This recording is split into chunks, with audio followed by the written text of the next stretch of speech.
Welcome back to Game Points with Matthew Ross. Follow the show on Twitter at TSN Matthew or at GamePointsRadio.com. Now, time to get expert player breakdown directly from Canada's sports leader.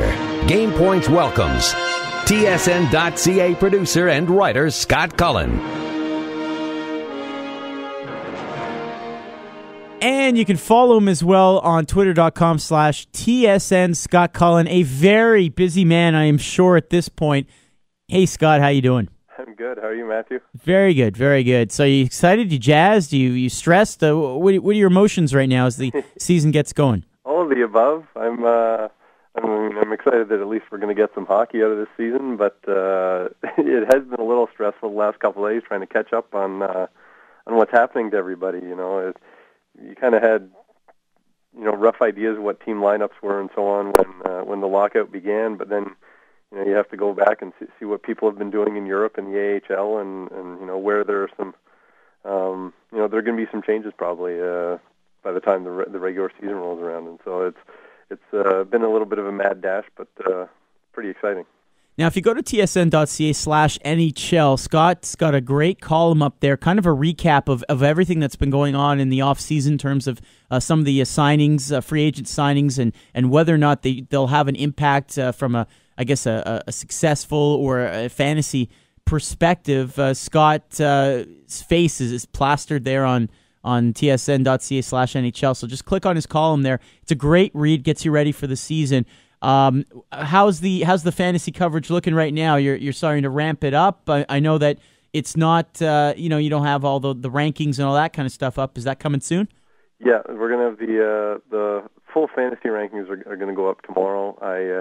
I got out a list of top 300 scorers late today. That's kind of get things started for the people that aren't involved in the more detailed fantasy leagues where you worry about additional stats beyond the scoring. So, that's kind of the start. We've already got registrations up for a game, and that's off to a pretty good start considering the short notice and so on to get it going. So, we still have a little time before they drop the puck on the 19th, and hopefully that we have enough people who will be excited to get back and not just watch hockey but play some fantasy hockey as well. Mo Khan? Scott, looking at the 94-95 in that lockout shortened era, Jaromir Jagr, Lindros both had 70 points, 1-2 in scoring lead here. Do you forecast that we're going to have the same outcome or output, of points from whoever it is, whether it's Crosby, Ovechkin, and Peter Bondra had 34 goals that year? Do you think we'll have a few 30-goal scorers as well? Well, I think what I found interesting looking back at 94-95 is I think there's the guys who were the goal scorers back then.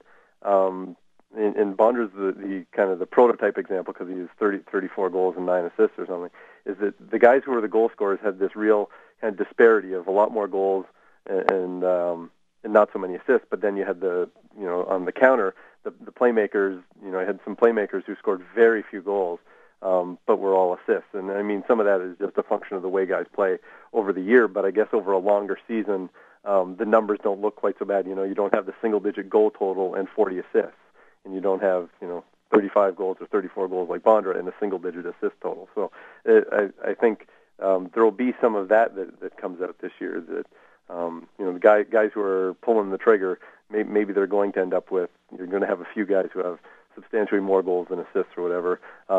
When it comes to point projections, I don't know that I can project anybody to get 70. If Malkin or Crosby stay healthy for all 48 games, I think that's a reasonable target.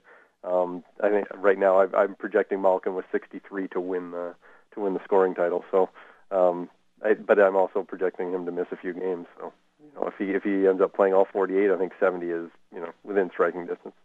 Scott Cullen joining us from TSN.ca, talking some fantasy hockey here. All right, Scott, my next question I debated asking you because, let's face it, I'm in my own pool, and I really don't want to give too much information to my competitors. So should I ask them off air? They're not listening anyway. Yeah, well, that's what I was going to say. You just stole my line, Scott. I was going to say it doesn't matter. No one's listening anyway.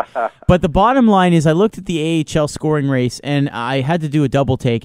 That a fella by the name of Justin Schultz, everyone's been hearing about this guy who's been in college for a while, drafted in 08 by the Ducks, hasn't gotten to the NHL yet, signed with the Oilers. Number 2 in scoring, a defenseman in the AHL right now. What kind of impact are you forecasting fantasy-wise for this guy as we start the season? Well, I am actually pretty high on Justin Schultz, but it probably won't sound like I'm really high on Justin Schultz. His AHL numbers are crazy. It's 48 points in 34 games, which, for a forward would be great, but for a defenseman, it's off the charts. And I'm projecting Schultz for 28 points in 46 games right now in the NHL, which, doesn't sound amazing, but it's the same as I'm projecting for someone like Keith Yandel, a guy who's been in the league and been one of the better offensive defensemen for the last few years. So, and part of this is kind of going back to historical context. If you go back 20 years to 92, 93, there was 3 Russians who scored better than this rate that I've projected for Schultz. It was Malakoff, Zhitnik, and Zubov, all scored at a pretty good rate. Malakoff actually has the best rookie points per game for a defenseman in the last 20 years.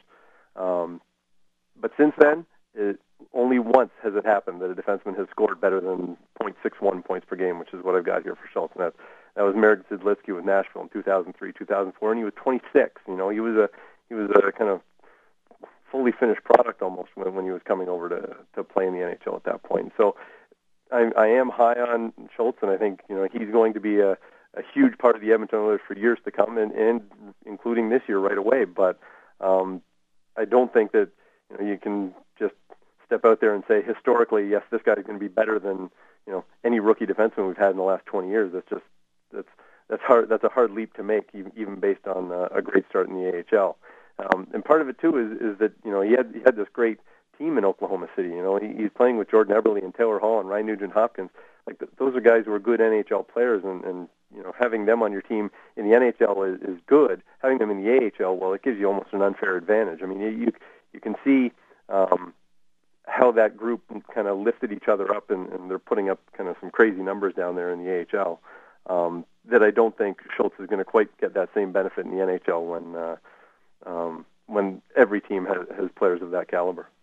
Scott, final question for you very quickly. Wanted to get your take on the Canadiens, not the contract situation certainly of PK Subban, but let's assume they get him signed. He doesn't miss any time. He's there for game 1. What are you looking at? Because a couple of years ago we saw a nice second half and good numbers, and then last year he kind of fell off a bit. Where do you have him this year? Well, I think he's around half a point a game in mine. I think 23 points in 47 games, which it's hard to gauge when you're dealing with a short season, right? But if you said PK Subban good for 40 points over a full season, that doesn't sound terribly out of line with what he's done. It's not a huge improvement, but PK, part of the battle, I guess, is providing some consistency and showing that he can do it, night after night, and on a bigger picture, year after year, to see what kind of growth there is. I mean, he's one of the guys who has some volatility in his projection because there's upside there. I mean, I'm projecting 23, but if he all of a sudden put up 33 or 36, that wouldn't stun me. You'd say, well, all right, well, that's the next step that you want him to take. And certainly, I think Montreal, if they're going to pony up the money to sign him, they would like to see that kind of that leap forward from him this year. He is Scott Cullen. Check out the fantasy coverage as it begins to ramp up on tsn.ca. Again, check out his column, tsn.ca/NHL right now. It's a good read. TSN Scott Cullen as well on Twitter if you want to follow him there. Thanks so much, Scott. Appreciate your time. Anytime. Thank you, Matthew.